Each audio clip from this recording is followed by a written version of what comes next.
Welcome to Shorty's SuperCoach. What is going on, guys? Shorty is absolutely drained. It has been, well, that sounded a little interesting. I'm absolutely buggered. I'm mentally stressed. SuperCoach can do that to you, and I tell you what, SuperCoach draft. I went away for the weekend down to White River with the family. It was a beautiful, relaxing weekend, but I tell you what, there's one surefire way to undo all that relaxation and have your stress levels at the absolute max, and that is a tight SuperCoach draft final. Now, it wasn't the grand final. It was a prelim knockout, whatever you want to call it, to get into the grand final. If you guys have been watching this for a while, you know how seriously I take my draft. And we won it last year. I'm now into the grand final. But, geez, it was in hectic circumstances. We're going to start there. We'll have a look at my rank because it'll probably bob up. I've got no bloody clue how I went in Classic. I feel like I went relatively okay, but maybe scored around par. But it was all about draft, and the stress levels are just through the roof. I'll go in a bit more detail in that in a moment, but oh geez, I didn't think we were going to get up for a sec there. How have we gone? 2, 4, 5, 1. Anytime you go up in the ranks, you'll absolutely take it, and you guys will see it there. Shorty beat Langus by 2 points, mate. 2 points. Oh, God, I thought I was done. I thought it was all over. And it was just done in hectic fashion.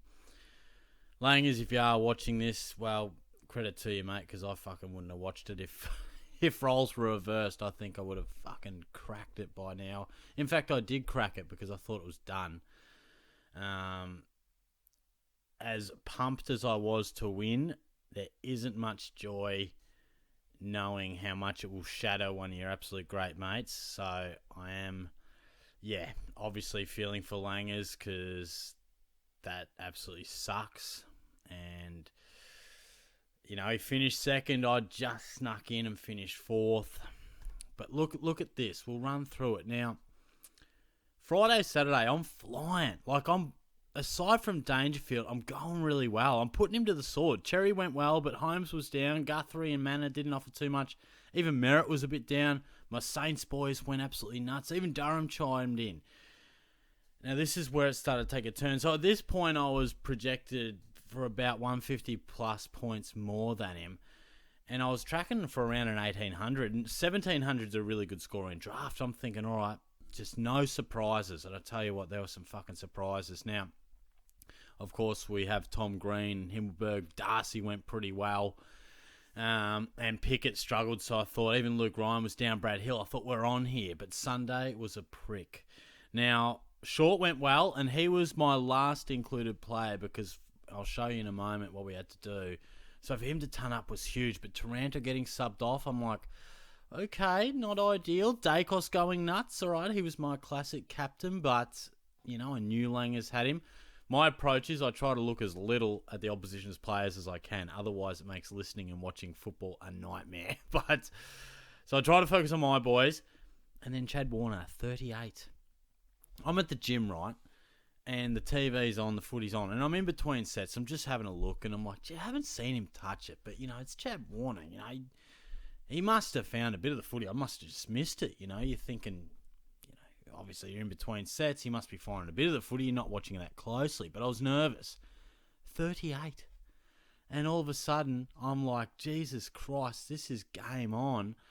And look, even Hinge put in a stinker. Berry put in a stinker. And he had to play because McKercher was out. And to be honest, it was such an underwhelming way to finish what was a tight final. Basically, 6 players underperforming. And so I watch most of the Adelaide Hawthorn game, catching it up on KO. And I know it's close. I'm like, all right, you're going to have to look at the scores.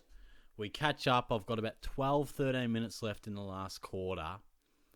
And we're watching this live. And the live scores have me down by 12 points.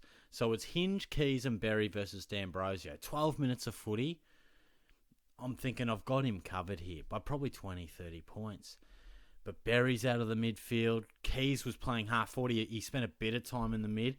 And Hinge was just off. Mark Keane was taking kick-ins. Can this Irishman piss off? Give Hinge the footy, mate. And then I'm watching it super close. It's like it was level at one point. I think it was 1,600 apiece. Then he was up 1,602 to 1,600. And I'm stressed and I'm sitting on my floor over there. I'm like, oh no, I cannot lose this in this fashion. Like, I had this. I had it.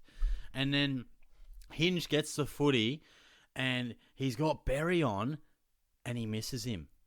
It's like not only does he get no effective points for his kick, but Berry would have marked, probably could have got an effective kick. It would have been game.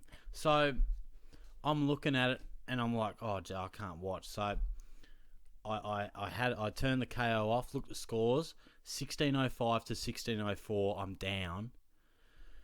And then I'm like, fucking hell, it's going to come down to scaling of the last 40 seconds because I couldn't watch. And 10 minutes goes by. I look, 1605 apiece. And I thought that was game. Like, I know there was scaling, but this was 10 minutes afterwards.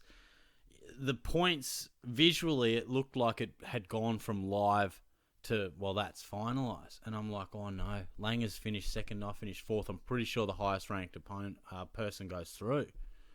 I'm like, how? How on earth has this happened? And you start thinking of every little call that you could have gone the other way. And, you know, there were some good calls because I went Darcy over Grundy.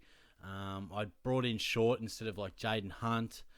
So there were good calls, but then when you've got Swallow and you've got like Short, Taranto getting subbed off, and the Warner one was just a killer, and Hinge, so reliable. I couldn't believe it. And you just start thinking of everything that you could have got a point from that hadn't. So I'm sitting there, I'm like, no way. Then Langer snaps me and he's just got his head in his hands. I'm like, oh, is that like... I didn't know how to respond. I was like, oh, he must just be like shattered that it had to finish in such a way. And I thought, well, I better just check it before I respond. Just so I've got the tone right. And scaling gave me a 2-point win. I could not believe it. So we're into the grand final. Yeah, I mean, it would be 54 dogs. Peter's been on top all season. But I believe I can win. But I'll certainly go in as an underdog. But tonight's just about celebrating what was one of the more hectic victories. It was hectic. So otherwise, it was a pretty good weekend. You know, we were down in White River just eating nice things. And, you know, the weather wasn't the greatest, but you make the most of it. Olympics is on. You're just cruising around, having chocky shakes, eating nice pub meals. It was good stuff. But I erupted. When I saw that 2-point win, I erupted. My sister she'll vouch for that. I went off. Because the whole day I was like, oh, things just started to go wrong. And you're just watching and you're like, surely they're not as quiet as I think they've been. But there you go. We got it done. So give Shorty good vibes for the grand final, mate. As for Classic, this is how we ended up. How about Sheasel? He is in some serious form. Him and Dacos, they should be in our sides, whether it's defenders or midfielders, for the next 6 or 7 years for sure. And Stewart's back, baby. He is playing great footy. Martin was solid. So was Houston. Hasn't Ryan just really dropped off out of nowhere? Bontempelli, pretty good. Same with Butters and Merritt. They're all just solid. Same with Green. Actually, watching the game of Tommy Green, I actually thought he played really well. I thought it was more than 102. Rao, finally, mate. Finally. You gave us something. Thank you. His attack on the footy was great. Appreciate it. Rosie a bit quiet. Walsh, again, in that solid category. And you take, a 69 from Dowling when he's on your field. That is for sure. As you can see, we'll touch on a few players to come back. Grundy and Gawn, solid without being great. Big time from Zorko and Flanders. Jackson quiet. Moore's doing just what he does most of the time. And Heaney, it's a tough day for the Swans. But Curnow went bang as he came in. We needed that. We love to see it from the big fella. So I am in complete draft mode, but obviously we still want to do as well as we can in Classic. The short-term pain has definitely been that. I've probably suffered a bit of overall rank for what I'm now hoping will come to fruition, and hopefully got a very good side comparatively to a few. We've got one trade left, but McKercher surely comes back, so does Dawson. So that'll put Rowell at M9 if I choose to do it that way. Some weeks I'll be able to use a loophole depending how Rowell goes. And Rankin, well, he can come in for, again, it could be a loophole option. Probably for Jackson at this point, but Jackson or Curnow, I'll try and use some loophole action. And yeah, we'll just play it from there. But I do feel like I've lost touch with that short-term pain. I'll probably cost myself a few league finals. I'd love to qualify. We're in 18 leagues. I'd love to qualify in finals for probably 10 to 12, at least over half. There's some pretty tough leagues in here, and I know I'm touch and go with it. Wow, 25-point loss. That hurts. I reckon that. Well, finals will start next week, won't it? So I'm cooked in that. Let's count them out. Finals is next week, isn't it? That's right. Round 21. I think I'm right in saying that, aren't I? Let's give it a sec. Yeah, so it's round 21, 22, 23. Yeah. So this, I need to be in it. So there we are, second there. So we're in one there. We're in another there. Another one for Shorty SuperCoach. We've missed it there. Tough loss there to Liam. Geez, we got the win there, but we didn't have a good season in Shorty SuperCoach 4. We'll play finals in that one. Yeah, we will. Missing in that one. That's a cash league, but a 1-point victory over first. Gee, we tried our hardest. You'll take that. Yeah, no good on that. 6-point loss. That hurts.